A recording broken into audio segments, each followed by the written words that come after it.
Ladies, gentlemen, and tarnished of all ages, there are plenty of new weapons and plenty of ways to actually build around them in Shadow of the Erdtree. And today we're going to combine 3 of my favorite new things in this expansion to make an incredibly solid build that, while not necessarily built for speed killing, has a ton of variety, adaptability, and comfort too once you get the hang of it. This is Poison Counter Kick, using specifically the new kick-focused hand-to-hand weapon, the Drain's Footwork, though you can do the same full setup with the regular dryleaf arts and it will be mostly the same too, just slightly better with the footwork version. Then we have my new favorite Wondrous physic tier, the deflecting hard tier, which basically turns the game into Sekiro, giving you a spontaneous guard mechanic where if you press guard just before an attack hits, it will guard for significantly less stamina than it otherwise would, allowing you to make guard setups with two-handed weapons or even paired weapons and letting you have a guard counter build using something like hand-to-hand. The specific hand-to-hand, two-handed guard counter as well actually does the most poise damage of any guard counter in the entire game, to the point that it takes 3 guard counters to get a stagger against most bosses for a free crit, provided that you're allowed to actually do them back to back. But usually there is time between them, so 4 of these guard counters is generally a bit more typical. But that is still extremely frequent, especially with how quick the guard counter is off of hand-to-hand as well. We then combine that with Poison Affinity, as the hand-to-hand and especially the guard counter have great status build-up application. And then we have the real cherry on top of it all, which is the Ash of War, the Poison Flower blooms twice. This does a kicking, stabbing attack downwards at an enemy. It does a bit of Scarlet Rot buildup, not very much, but importantly, it does a pop of damage that is increased dramatically if the opponent is poisoned or inflicted with rot, consuming the debuff and removing it from them immediately. There are arguments that this isn't necessarily good with something like Incant Scaled Scarlet Rot, which is really good damage over time, or something like Deadly Poison, but seeing as the poison that we are using with our weapon is regular old poison, you actually gain a lot more damage by popping it with this than you would by just letting it tick out. And because we consume it, it lets us reapply the poison to the boss, which then makes our buffs able to activate again more than once every 90 seconds, which you would have to wait for with normal poison.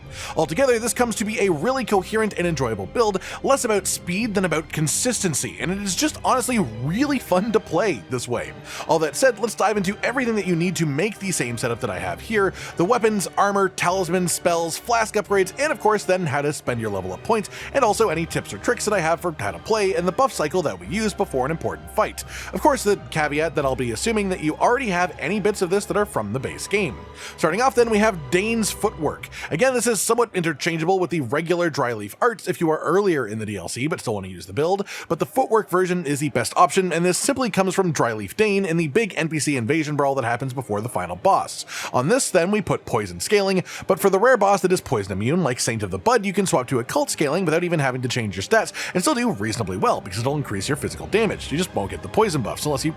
swallow a dumpling or use the poison perfume bottle to poison yourself personally, which you can also opt to do if you want a longer buff cycle before a fight, but I won't be showing that version. With that then, we have the Poison Flower blooms twice Ash of War, and this is found near the Templetown ruins, specifically near the Ravine North side of Grace. Just a short trip southwest of here, you will find a beetle and a tiny little puddle of rot that will drop this on death. As well, you will want the Poisoned Hand Fist weapon in your left hand too, as two-handing Dane's Footwork with this weapon in the inactive left hand slot will actually still have its buff effect activate, which is nearly an 8% damage increase for 20 seconds after a poison occurs nearby. This comes from the northwest side of the Bellarat Legacy dungeon, specifically in the Well Depths area that is unlocked with the key of the same name. Then our final weapon is less of a weapon than a seal, and ideally you want the Dragon Communion seal for this, just because it scales extremely well with our current stats, and that lets you work in any incantation that you would like to pair with it. Past that, we have the armor set, and for your helmet, you want the Mushroom Crown helmet from the base game. This is a funky little doodad that gives you 10% bonus damage for 20 seconds after poison or rot is triggered nearby.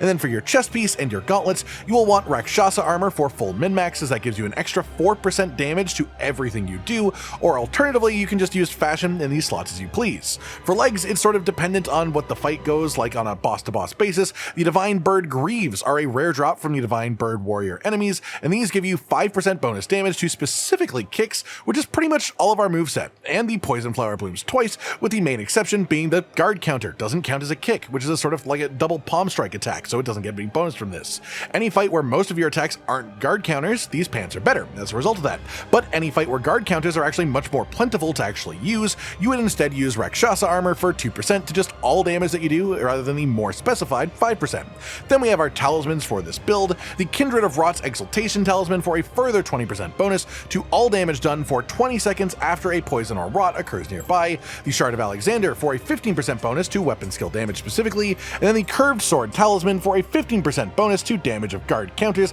as that is one of our main goals with this build anyways. Then finally we have the Blade of Mercy. This is a brand new talisman that increases all damage that you do by 20% after you get a critical hit. And unless we are in a particularly hairy situation, you can get a stagger pretty much every 20 seconds on most bosses in the game. And even if you only have this active for 50% of a boss fight, it is still worth more than any other option that could fill this slot. But we often have it active far more than that anyways. This one then is located in the Scorched Runes area, the sort of first area you walk up to in the DLC, and from the Site of Grace, head back into the middle of the ruins, and on the southwestern side there is an opened up building with a little bit of a staircase inside. Climb up the staircase and follow it through and around to find some rooftops, and then you can follow the rooftops along and turn left up these stairs to find a big closed door that you can open up, and then there you will find a chest with this talisman inside of it. Past that we have our Wondrous Flask upgrade. The deflecting hard tier is sort of core to the whole concept really, enabling the spontaneous guard mechanic and enhanced guard counters as well. This one comes from the first Furnace Golem, also right around the Scorched Rune Site of Grace, just a bit northwest of it in the open field.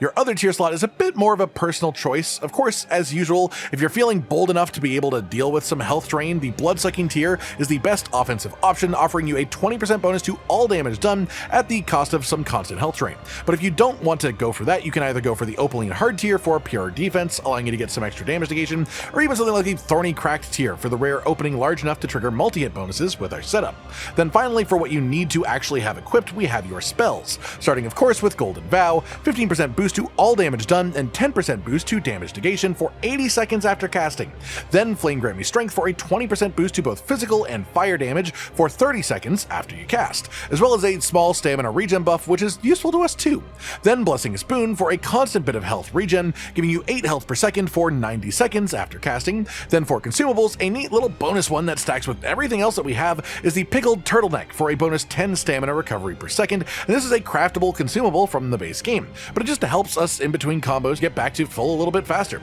You definitely don't need these by any means, but if you have them, they are worth using on the harder encounters just for that little tiny extra boost. Past that, then we should talk about your stats and your attributes, the way that you spend your level up points. 60 Vigor for a good chunk of health to take hits with, then 25 Faith for our spells, 45 Arcane for the soft cap of poison scaling on the weapon, and then I'd like to be around 25 Endurance in this just for the actual stamina gain, especially for just a little bit of leeway if you mistime one of your spontaneous guards, but then all remaining points just go right into strength and dexterity, split pretty evenly. Technically you get about 5% higher AR if you don't go for 45 Arcane, but this gets us higher poison scaling with the build, and more frequent poisons means more frequent effective use of Poison Flower Blooms twice, which is way more worth than 5% general damage is. That does it for the stats then, so let's now talk about how to actually play the build and the buff cycle before important fights. Start with your Blessing's Boon, which lasts for 90 seconds, then do Golden Vow because it lasts for 80. Drink an FP Flask, drink your Wondrous Flask, then eat your Pickled Turtleneck if you are choosing to use it for the fight.